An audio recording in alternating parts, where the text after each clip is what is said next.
Meghalaya BJP today held a dharna outside the party's office in Shillong condemning the racial comments made by Congress Overseas President Sam Pitroda'S.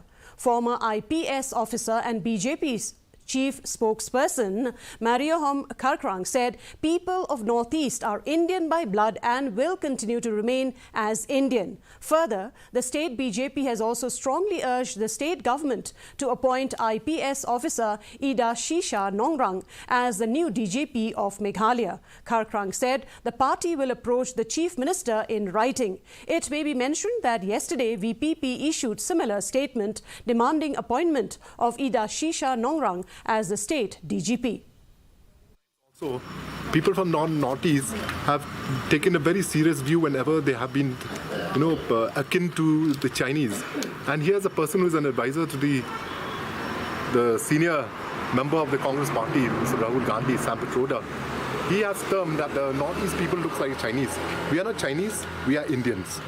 We are Indians by blood and will continue to remain Indians.